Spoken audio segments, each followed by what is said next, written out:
Welcome to Eric's Perspective. It gives me great pleasure to present today's guest, Gustave Blache III. Thank you so much for joining us, Gustave. Thank you for having me, Eric. I appreciate the invitation. Excellent, excellent. And I should point out before we get started that I'm sitting in my gallery here in Fullerton, California, M. Hanks Gallery, and you are in, I'm assuming you're home in New York. Yeah, I'm home in Brooklyn, and I'm borrowing my fiance's table and there.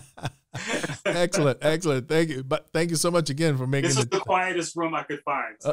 Okay, it's working just fine, and it's good to see you. By the way, even though it's on a screen, I appreciate the opportunity. Absolutely. Hopefully, when things die down, we'll be able to get together in person. That's something I'm looking forward to, by the way, and so let's hopefully make that happen soon. Fingers crossed. Fingers crossed. Okay, so I thought I'd get us started by just sort of tracing the steps.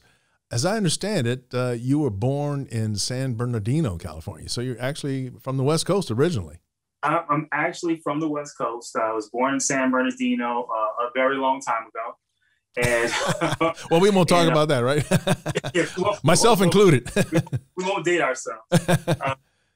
But my family is from New Orleans. And so my mom and I, we moved back when I was very young, when I was 6 years old. So most of my formative school years were in New Orleans. And then, so I consider myself a New Orleanian. I also consider myself a Californian and a New Yorker. So I've had the pleasure of living all over the U.S. So I think I've just enjoyed my time here in New York the last 20 years. Excellent, excellent. So you've been in New York for 20 years, huh? Yeah, actually, now going on 23 years. Oh wow, okay. 23 years. Yeah, I came up to New York for graduate school. I went to the School of Visual Arts here in New York, and I started in 1998. And I've been here. I had a brief return to New Orleans at the end of 2004, all the way until Katrina. And after Katrina hit, I was brought back unceremoniously back to New York. Oh gosh! Hopefully that didn't directly impact you in terms of. Did it? It did. Your place was flooded and all the rest. Oh yeah, myself, my family, we were all just devastated by the storm.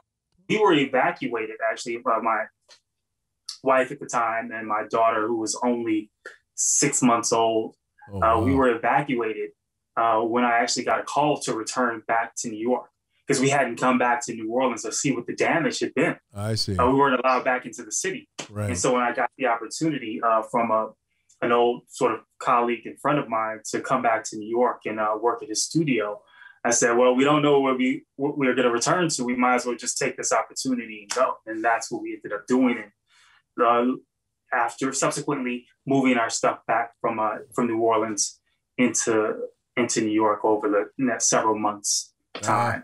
I see. So yeah, it was a rocky time, to say the least. It sounds like it, and I'm glad you guys made it out okay. We survived. So let's go backwards in time then. Can you remember the first time that you kind of had that spark that you knew you were perhaps interested in art, either creating it or appreciating it or however? Well, I got in trouble when I was a kid in California for drawing on my walls with marker and with crayon. My mom came in and saw just all of these doodles on the wall, and she was, obviously she wasn't happy about that. Yeah. But to her credit, she could see my interest at a very young age, at the age of like 3 and 4. And then she bought me a chalkboard so I could actually draw, and then a sort of a Marx-a-lot board so I could then use color and doodle on there. And I think it started there. And then when we did move to New Orleans when I was 6, I was in, art classes from the beginning. In elementary school, I was part of a program that would bus talented artists to the Museum of Art to study. They would let us run around the museum and draw what was there, whatever assignments they might give us. We would do it obviously live. finger hand painting. This was, I mean, I might have been like 10 at the time, 8 or 9, 10. And I just enjoyed it because, me and a good friend of mine, a classmate of mine, were the only two who were bused from our school. So it was just a chance to get out of math class or any other class we were in. So wait a minute. So the way it worked was you got, so this wasn't an after school deal. It was basically during class time. During class time, once a week, they would come and take me and this fellow student of mine to the New Orleans Museum of Art. And we would go and draw. And I enjoyed it. It was, being able to draw from, try and copy what was there or,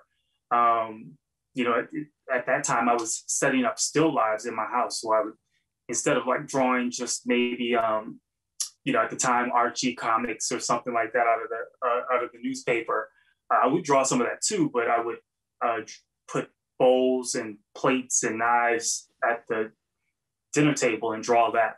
Oh wow! And I think that was sort of the earliest form of, I guess, still lives for me. So my mom noticed that she took great interest in my abilities. She subsequently had me try out for the New Orleans Center for Creative Arts, which is an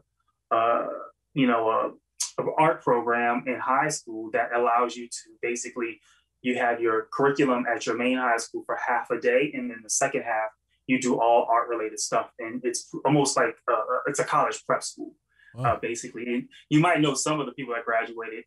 Harry Connick Jr., Wendell Pierce, the actor, John Baptiste, who's performing, all the Marcelluses, Jason Branford Winton. It's a very highly regarded school. So were they your contemporaries? They were going at the same time you were, or they were just also alumni? Like they were alum. They were a little bit before me. Jason Marcellus was my contemporary. We graduated at the same time in '94. So it's a definitely it's an alumni that this center was created for students in New Orleans who wanted to basically focus their discipline in art, whether it be writing, singing, acting, dance, and jazz is what it's most known for. Mm-hmm. I'm probably one of the few visual artists to come out of the program. And there have been others, but maybe one of the earlier ones with earlier success early in my career. So it's a great school, and the talent is very rich. But just to conclude that was sort of the incubation period, for me as an artist. I also worked with community artists. Good friend of mine, Richard Thomas, was a person who was very influential at that same time I was at NOCA in organizing artists within the community to do community projects. Mm-hmm. So for instance, we were able to get a contract from the levee board where we would paint trash cans, and that would be used for people who were walking along the levee to clean up the city. So they didn't just discard their trash just on the ground, but they would see these trash cans that were brightly painted with designs or with art or portraits. Mm-hmm. That would draw them to it, and therefore, it was a way of city cleanup. Caring about the environment even then. Oh, wow. So he created a group called Pieces of Power that I was part of at that same time I was at NOCA. So, I was fortunate enough at a young age to have a lot of good stewardship in the arts that I think kind of helped curate my path going forward. And so after you graduated from that school, which was basically the equivalent of a high school, right? Yeah, it was. Yeah. Right. So then you went on from there. Where did you go? I went to the School of Visual Arts. Now, the same chapter in New York, they briefly opened up a satellite campus. It's in Savannah.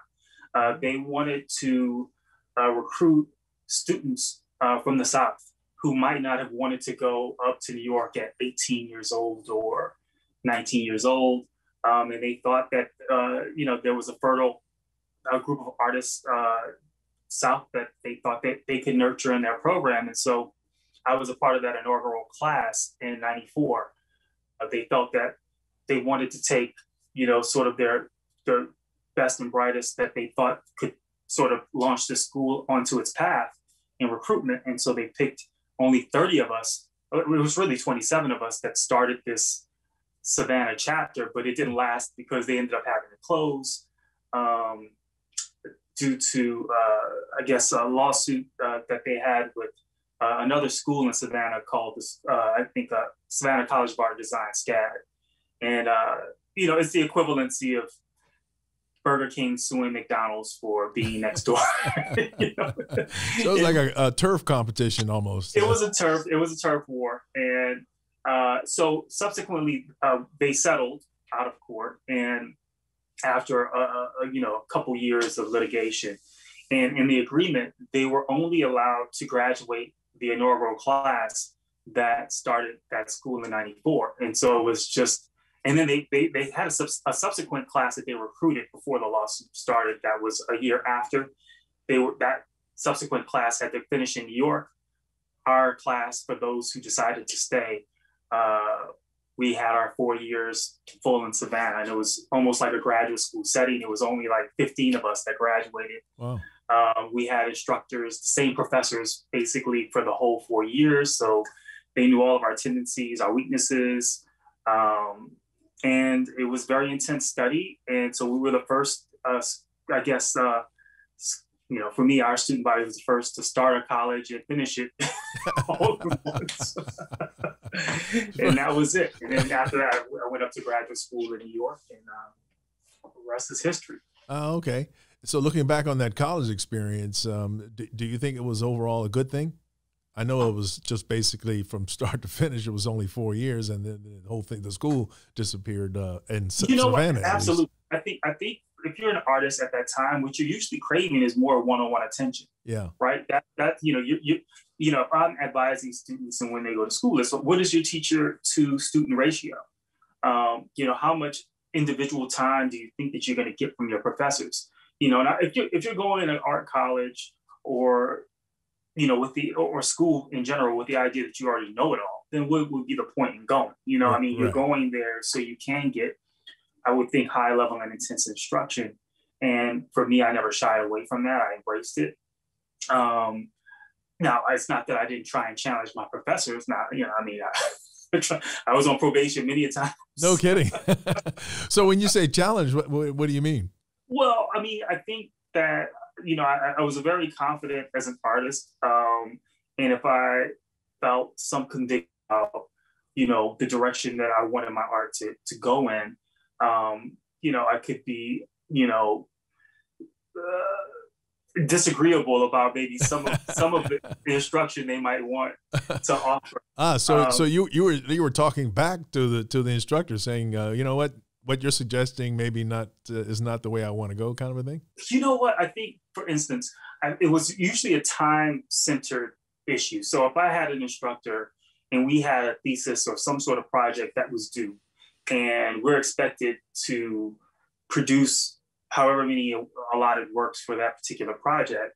And for our in-class sessions, you are having us work with crayons and things that I don't feel are going to support what my overall thesis at that time might have been, then I might not show up at your class. I'll go to my studio and work on the work. Now, granted, for all it might be worth, I ended up using some of those techniques that I probably, I did pick up from using those crayons 30 years later. Right. But at the time I didn't, I was just very resistant because I felt like, I had a bit of a charted path, but yeah.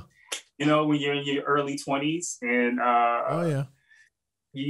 but that's the time. I think I don't think that you should take the information without offering any sort of internal perspective to what you're receiving. So I felt, hey, it's dutiful for me to be able to speak what my opinions and thoughts were at the time with teachers, and they, to their credit, they were very patient with me, and they did, I think they recognized the talent that I may have had, and were, weren't easily from the back and forth that we might have had, but I think that's part of the challenge. Yeah, no, I understand.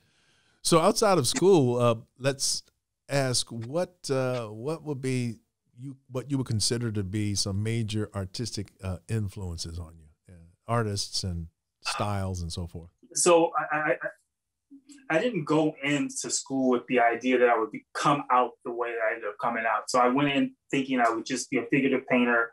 You know, I was doing portraits and painting life-size portraits prior to going to graduate school, and even while I was in graduate school.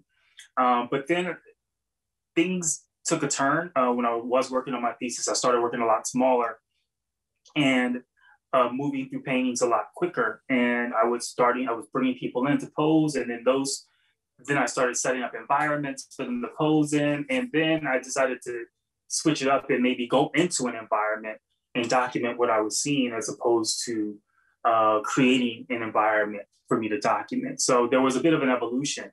And so, you know, visual journalism is kind of what I feel, you know, was ultimately my calling, and something that I feel like has been at the forefront of my career in terms of documenting, you know, labor, people who go unnoticed, whether it be in community or some sort of task that they might be doing. So with that in mind, I think some of my influences come from, you know, the Ashcan school, American painters like Robert Henry and Everett Shin and George Bellows, who were documenting early New York, you know, giving you sort of this raw, up close, personal sort of look at society. Daumier, French artist who sort of worked in that journalistic vein. Also, I do get a lot of comparisons to Edgar Degas. I'm a huge Degas fan for some of those same reasons too. You know, because he would work in series and I work in series. Primarily, I love Vermeer. You know, I love Flemish painting outside. You know, I think that, you know, with Holbein and some of the, you know, painters of that period of German descent, I think those were fun artists to look at. I love Jacob Lawrence and how he tells a story, and you know how he, you know, compositionally, what was doing and how he was depicting scenes. So yeah, I think it, you know, I'm sort of a well-rounded artist. I got the same way I can look at, you know, a Rembrandt, I can also enjoy a Rothko. What principles that they bring to the table. And so I think which is interesting in a way, because you're a figurative painter and yet Rothko is more of an abstract artist, right? I mean, yeah. So that's interesting you say that. Can you help our listeners and viewers by explaining what is it about Rothko, for example, or any other abstract artist that you respect that you take from it? I think with minimalism and, you know, some of the abstract artists, Stephen Ed Clark, I'll mention.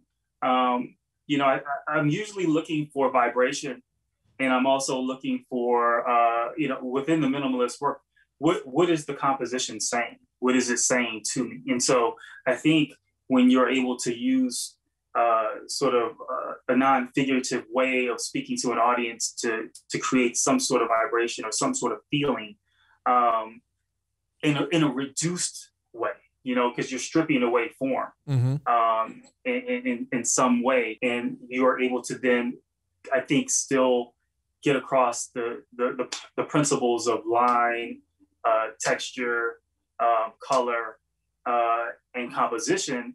Then I think that ultimately applies to you as a figurative artist too. You can take some of those principles in how you see composition and how you break down a space pictorially that can better support your work. You know, so yeah, I think those are, you know, those are definitely principles and works that I can appreciate for what they may offer. Yeah, that's excellent. You know, it's so funny because I think what I like to explain to people who ask me and are interested, I would always say that art, just in general, is more, even figurative painting is more or less abstract, right? I mean, it's like a spectrum, would you say? So, yeah. So that, you know, like they take Jacob Lawrence, you mentioned him, for instance. His is not photorealistic, and yet it's still not completely non-objective either. it's a kind of sort of in between, and he brings in the figure element, but he uses line and color and composition in a way that expresses a feeling. Like I'm thinking about his Hiroshima series, for instance, where he's like depicting the horror of having been bombed with a nuclear bomb, with the figures being kind of jagged lines and so forth. It's kind of interesting. Would you agree with that? Oh, absolutely. I mean, I think he's very adept, at creating a feeling using really line and angles. Yeah. In his work, that he can make something feel as though there's some level of anxiety just by where he places a form to identify the anxiety of whatever the situation may be. With figures in a particular corner, separated with space.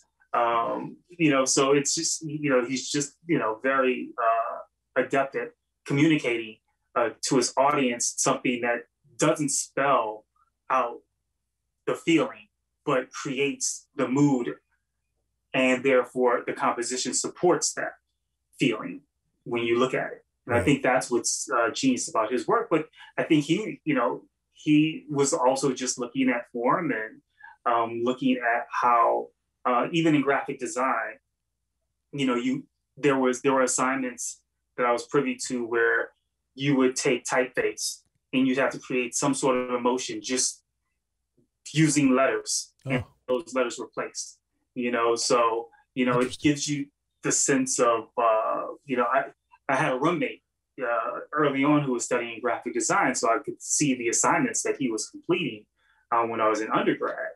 And some of these assignments were how you create mood. They would give them mood. They'd give sad, mad, afraid, and then you would have to take type and compositionally arrange it in a way that could evoke whatever that emotion was.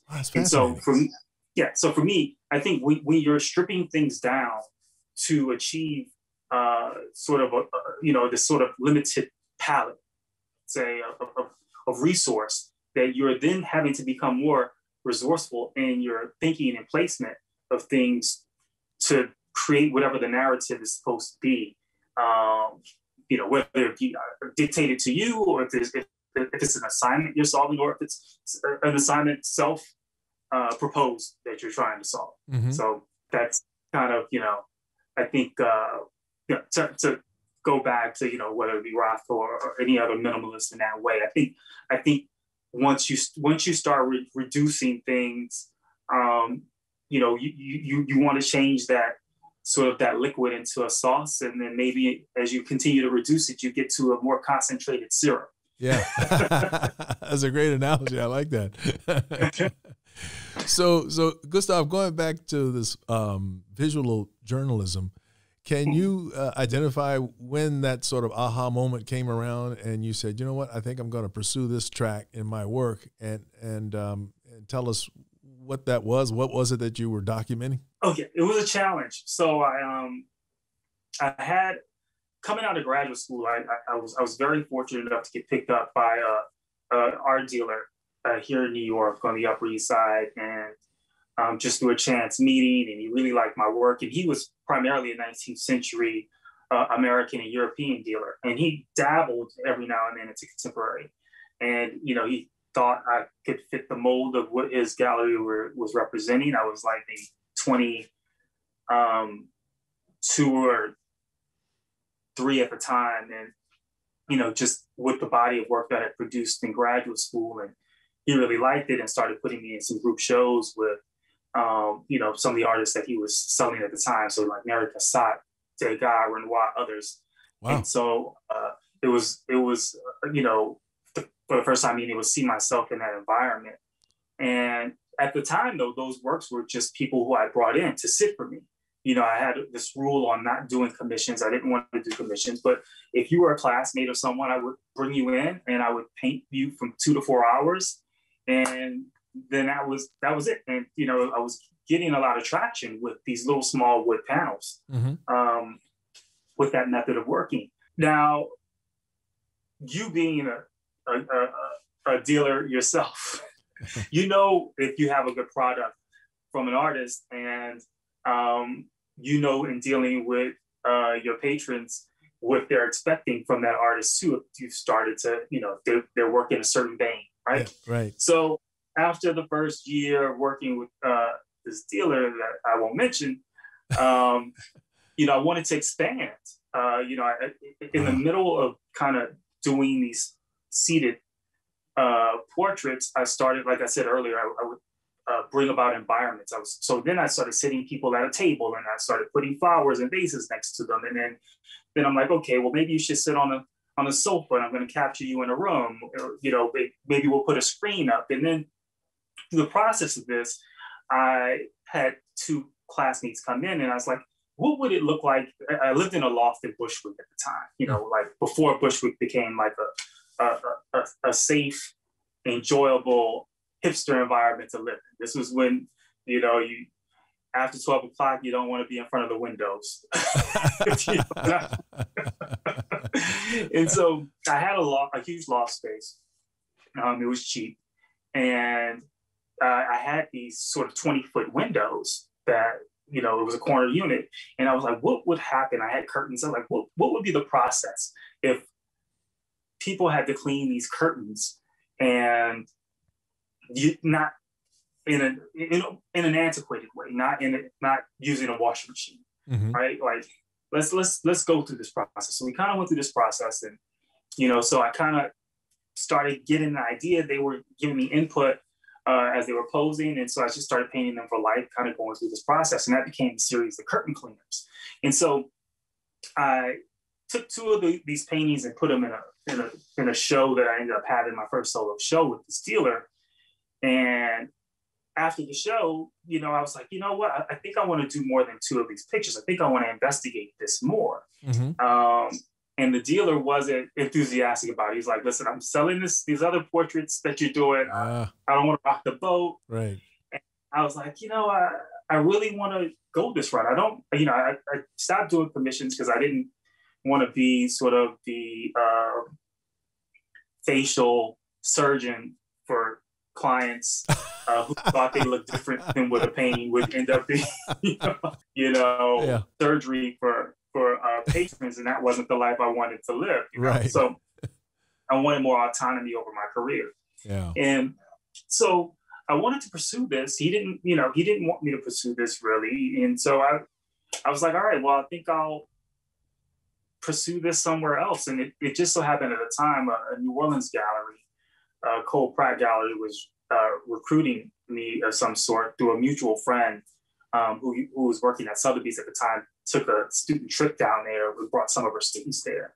And, you know, she told them about it. She's like, oh, there's another artist from New Orleans I'm good friends with. And they were like, oh, I think I've heard of him. I would love to, you know, set up a meeting.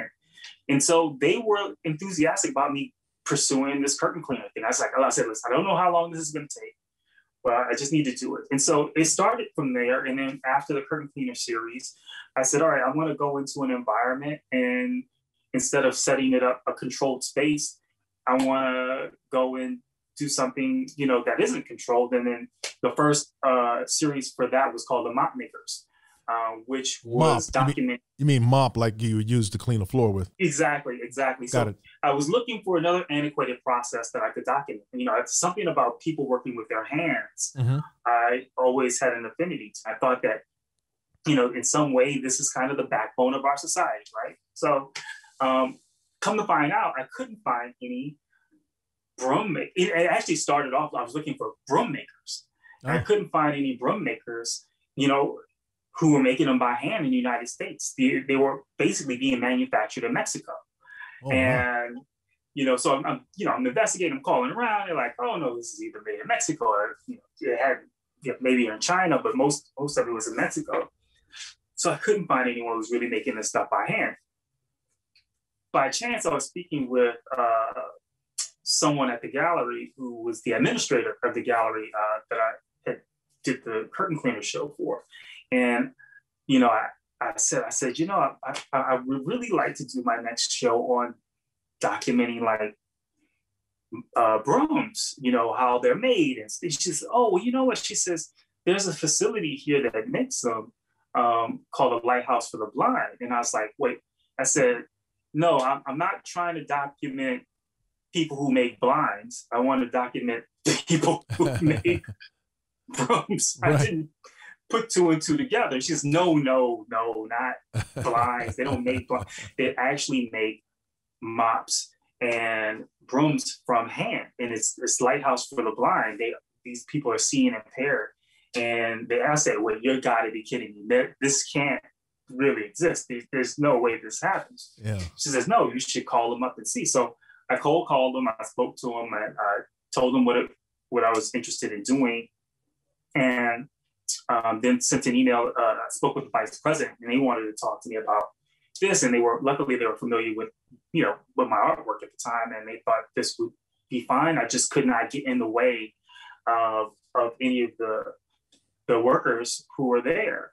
And they would allow me to come in. I could record the conversations and interview them, and I could take photo reference. I couldn't paint in the facility because of, with it being a seeing impaired environment, how they move around is very regulated and strict. So having something like myself out of place would create or be a bit of a challenge within this sort of manufacturing environment that they were actually in. So that was really the genesis of this method of how I ended up working and telling the story of these seeing impaired and some hearing impaired workers who were making mops from scratch. And then that became the series, The Mop Makers.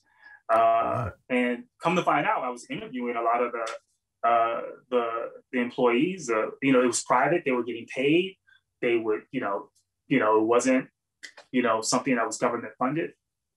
And they, I'm like, oh, were you born? How did you lose your eyesight? Most of it were, in some cases, I was surprised. It was gunshot wounds, bar fights, things that never even equated. So I thought that these stories were very interesting to hear. Yeah, that's fascinating. How they ended up in this facility, but then also how this facility was supporting them, and they were supporting the facility, to be honest with you. Oh, of course, yeah.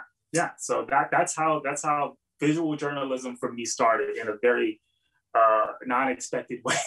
So let me ask you though. So you were saying that you were allowed to photograph and record and not paint, but had you not had that restriction, would you have wanted to paint directly in there? Yeah, that would be your first choice. I was able to do some sketches. So I would, I couldn't set up with an easel or anything like that. So I was able to go in with like a notebook or a sketchbook, and I could sketch while I was in the facility. Right. That's what I was going after, is your method. So for other subsequent series, that's the way you did it. You would sketch. Is that it? Yeah. If I can sketch it, what happens is, as the investigations, as we talk through, have become much more complicated. Like the environments have become much more difficult to document. Yeah. Right. And so the access becomes a little more restricted. But when I'm able to paint in those or do painted studies, I jump at the opportunity. But I have to work from reference in most cases now. But luckily, I had enough life drawing and life courses to help me in that aspect. Whether I do it on site as an artist, painting or drawing, or if I have to then do a combination of both, where if I'm, do sketches, take some of the reference that I've been able to photograph and then combine that. Yeah. It's sort of an all hands on deck formula of what access and availability I've been given to pursue. So I was wanting to skip ahead to this prison rodeo thing. Can you explain that to our audience, please? Yeah. So Rodeo Lifers is the series that I'm currently working on. I started it in actually 2017, now that I think about it. So the research started there. I wanted to document, if you know anything, labor is primarily what I've, been accustomed to, sort of being my life thesis, right? I did the mop makers, I did art conservation here in New York, and I did Chef Leah Chase at a restaurant, Dooky Chase in New Orleans, and I followed her around the kitchen for a few years. So these series can be lengthy. Usually it takes years upon years for me to complete, and that's one reason why, as a dealer yourself, having to wait on an artist to complete something over a 4 or 5 year or even 8 year period is, not fun. It's a little challenging, yeah. It's a bit challenging, but I don't like restrictions when it comes to how I have to really produce this work. So I started fishing around, doing research on, prison labor and how, jails and, maximum security prisons, it's a private, and how they're financially benefiting from the labor of their inmates. Mm-hmm. And so I started doing some research and, finding out that, private companies like McDonald's or Patagonia and others were sourcing labor from various prison populations to produce, whether it be a zipper or whether it be the styrofoam or those cardboard cutout drink holders that you might get your French fries and 4 drinks and a Happy Meal in. Really? Wow. That's prison labor oftentimes. Yeah, because it costs them cents on the dollar to produce. But as prisons have become more private business, they are, these are ways of sourcing other ways of making income for the prison. And so I thought, as I've told these other stories of labor, why not tell the story of what, prison labor looks like in America? Mm-hmm. So in the process of that, I stumbled upon, in conversation with a friend of mine, telling her about the series, she mentioned this rodeo at Angola maximum prison and maximum security prison in Louisiana. Mm-hmm.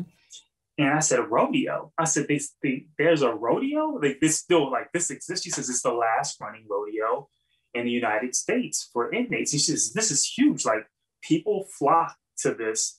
I said, wait, civilians are allowed to go and see, like, this is paid. You can't even scalp a ticket, to get into this thing. Wow. And so it happens 5 times a year, 4 times in October, and then once or maybe twice in April on a Sunday. And a paying public comes in to view a rodeo that is presented for the public. And now, I never thought of entertainment as a source of labor, right? That's where I was, perplexed. So, trying to get access to this story became a bit of a challenge. So, it took about a year and some change to finally get in and get them to agree to let me come in, interview a few of the inmates who participate in the rodeo, interview the warden, and just get their take on what this story is. And that's what Rodeo Lifers is going to be, is just I follow 4 inmates through several events that they have. And some of the events are, there's something called convict poker, where they sit 4 inmates around a card table right in front of the bull chute, and they're holding up what would look like cards, but it's really just cardboard. And they release the chute, and the bull comes charging out of the chute, and the last inmate to be seated before the bull makes impact wins the event. Wow. That's one of so these are different. That sounds dangerous. Competitions that they have 2 ambulances that are there.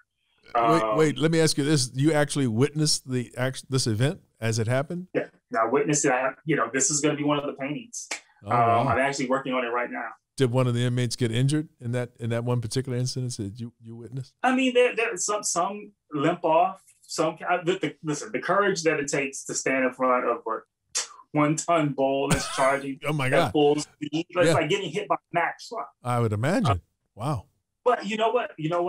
I think I went in with one perspective, because when I was talking to the warden who was giving me the tour during the rodeo, I asked him flat out. I was like, listen, why this rodeo instead of golf? Right. Much less hazardous. For recreation.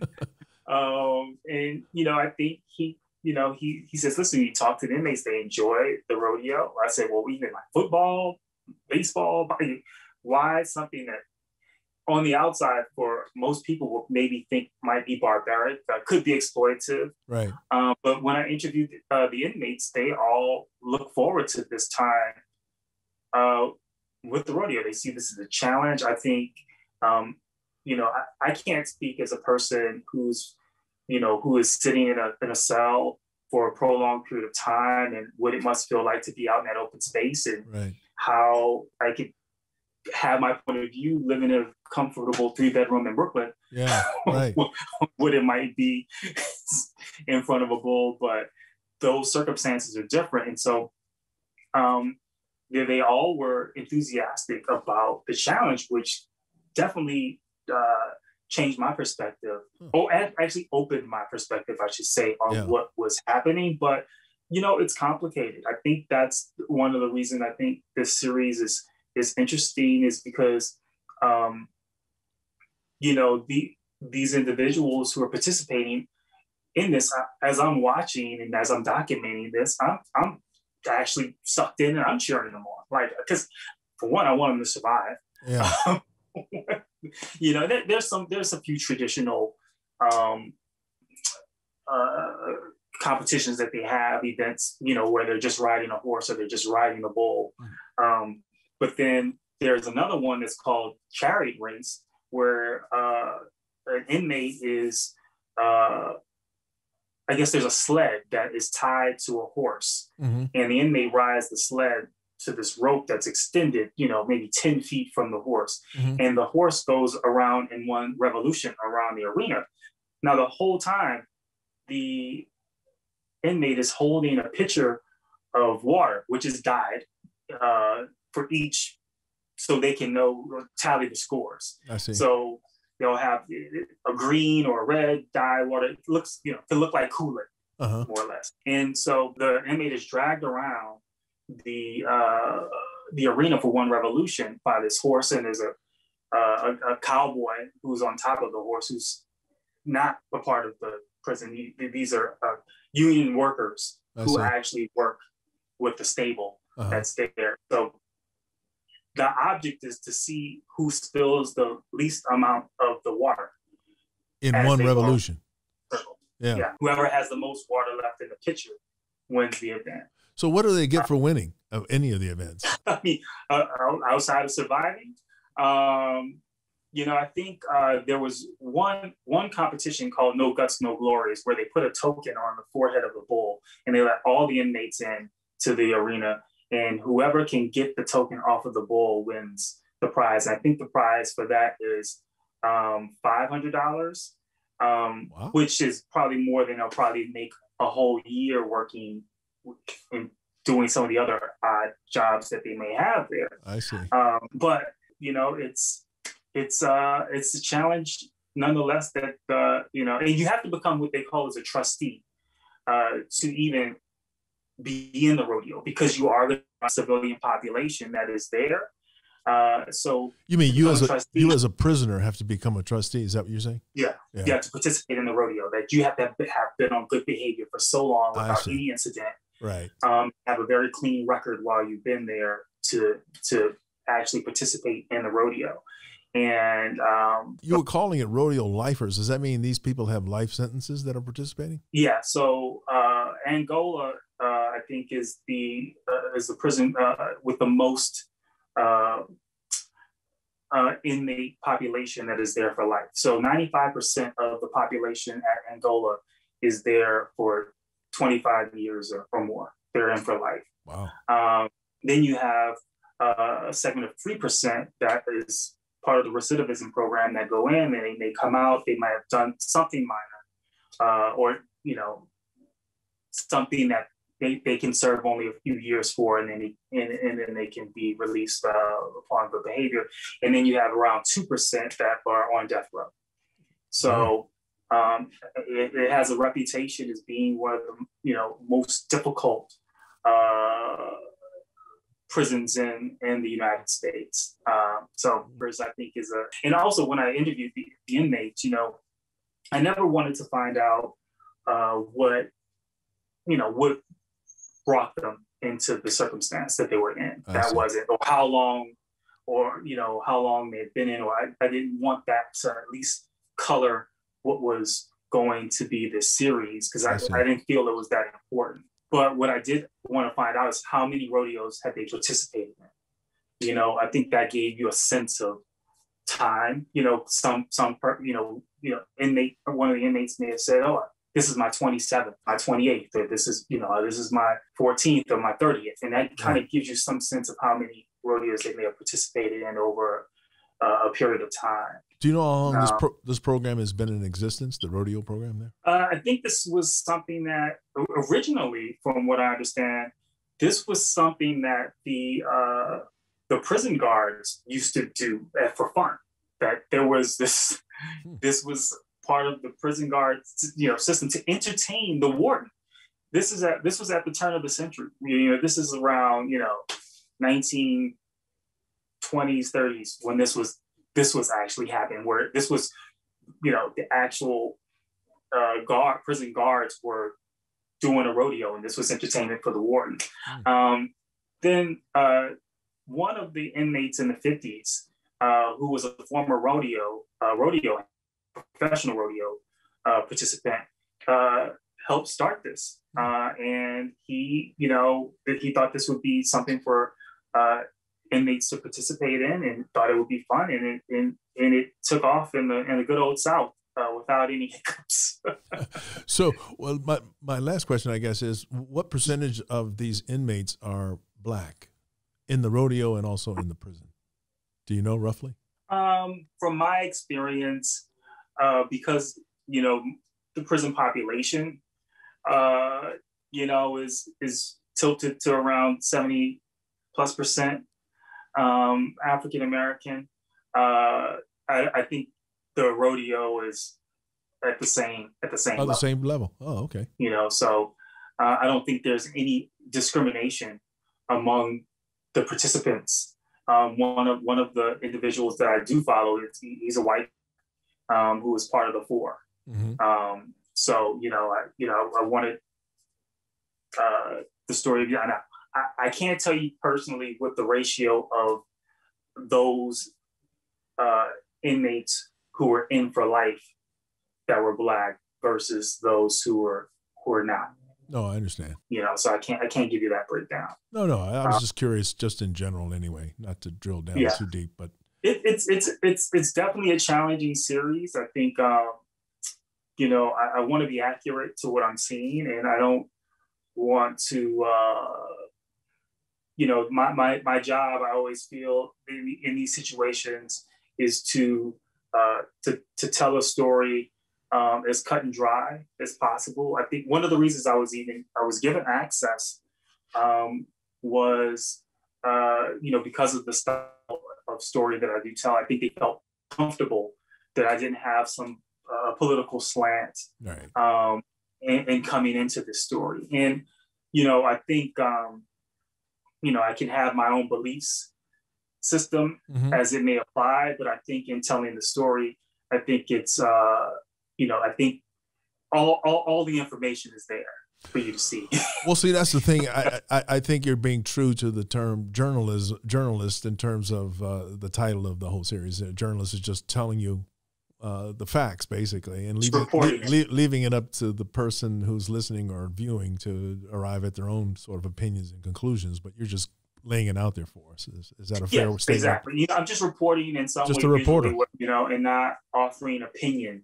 I don't want this to be opinion news in this aspect, because I just think that in these ways, my own opinion can actually maybe not do the series justice, right? That maybe, sometimes, again, just the information is there. Then people just seeing that can come up with their own conclusions. And I think in some way we should, I find it more challenging for individuals, especially when I see art, that use your own problem solving skills, right? Right. that you've developed over time to come up with your opinion based on what you see. Right. I don't need to see maybe a 5 to 10 page report of what your visual statement is for me to then basically witness your conclusion. Mm-hmm. That I find, I mean, but I know in other cases, for artists, that's a method and way that they like to work, and I don't disparage them, but it's not the way I like to work. No, sure, of course. So looking back on it and including everything you're working on now, what would you say would be your most challenging series that you've done? Would it be this rodeo one? Or this was definitely challenging. Just to get access to it was, I think, a challenge. I didn't think I would be able to get in, and then when I got the phone call from the warden granting me access, I was in New Orleans having a po' boy at Parkway. When I got the call, I immediately put my sandwich down, and I was like, "Wait, so I basically sent them almost a list of approved questions that I could ask beforehand, because you don't want to. I think the access was more important than any question that I could actually ask them, right? Because the visuals, again, tell the story. The environment, the setting tells the story. Mm-hmm. But I think if not for the prison rodeo, the Leah Chase series was, I think, probably the most challenging because she, if you don't know, she's since passed. I think she passed last July. No, this is 2020 and 2021. It was 2019. Okay. July 2019. And she was a chef at a historic restaurant called Dooky Chase Restaurant in New Orleans. And, she was one of the few chefs who desegregated her restaurant against what the times were at that time. And the Freedom Riders and Martin Luther King and Thurgood Marshall, they would all meet at her restaurant secretly to plan the Southern strategy that they had at her restaurant. And she was in the Green Book. And so since she was such a beloved figure in New Orleans and such a recognizable figure, not just nationally. I mean, she was one of the judges on Top Chef for one whole season with Tom Colicchio. Yeah. After I did the series, she was challenging because she was recognizable, and so people, I felt, when they would see the series, would bring what they know of her. She's such a personable figure, and so many individual relationships with the community that that in a way how you portray that person has to be real, not glamorized, right? A real portrayal in a way that how I see her, but in a way that I think the public may have seen her or might have known of how she might have been in the kitchen if they hadn't seen her in the kitchen for themselves. And so I think that was the most challenging because you're not working with a blank slate. For what the other series might have been in my past, that these were more anonymous figures, where even from just recognition, even from body gesture, that those characteristics that people pick up on have to feel real and authentic. Yeah. And that was the most challenging. And that series took about 3.5 years to complete. Wow. And so what time span was that? Like the 2017, that was from 16? That was from 2009, roughly 2009 to 2012. Oh, okay. And then that show showed at the New Orleans Museum of Art. And it was a very successful show. I think, the community really embraced it there and nationally. It was, it's definitely been nationally recognized as it's in a lot of great institutions. 2 of the works are in the Smithsonian permanent collection. And congratulations on that too, by the way. That's not an easy thing. Thank you. And I just think that she's a beloved figure. And so I think that's why it was a challenging you know, and I followed her around. I interviewed her, you know, for 3 years, sketched when I could, you know, had to get out of her way when I had to. I would fly down to New Orleans quarterly to spend, you know, days in the kitchen with her, and just watching every little detail and every, you know, every gesture that she would make, and also witnessing her interactions with you know, with her patrons. You know, she would, this woman, you know, at the time when I started the series, she was 89.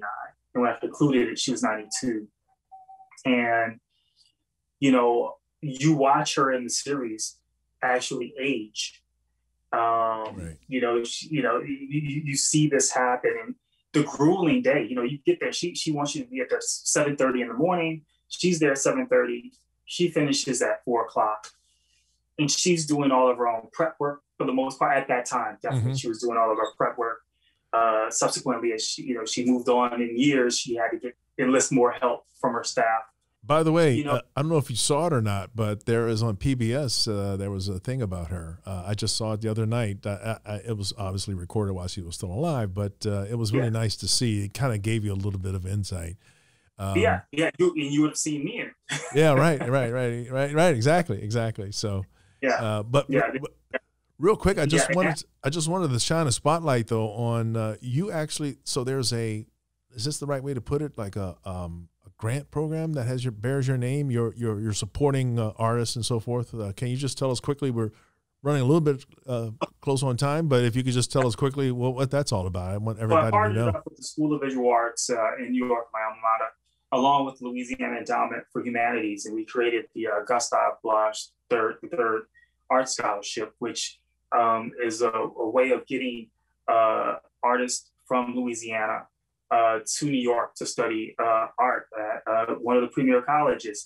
So what we do is we have a competition for one student for undergrad and another student for graduate school to therefore go to the School of Visual Arts, and then they get $25,000 towards their tuition each year.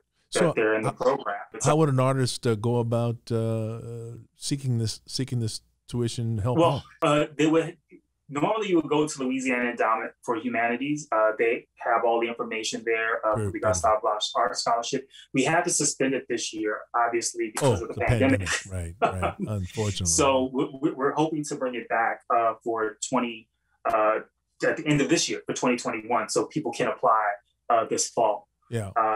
So that's for me, it's always trying to connect community to art. I know the challenges I had as an artist financially. Student loan debt is something that I still have to deal with personally. That getting an art education isn't cheap, and so if there was a way that I could at least leverage, the success that I had as an artist, or that I've been fortunate enough to have as an artist, into helping those in the community get more art education, I was all for it. So with the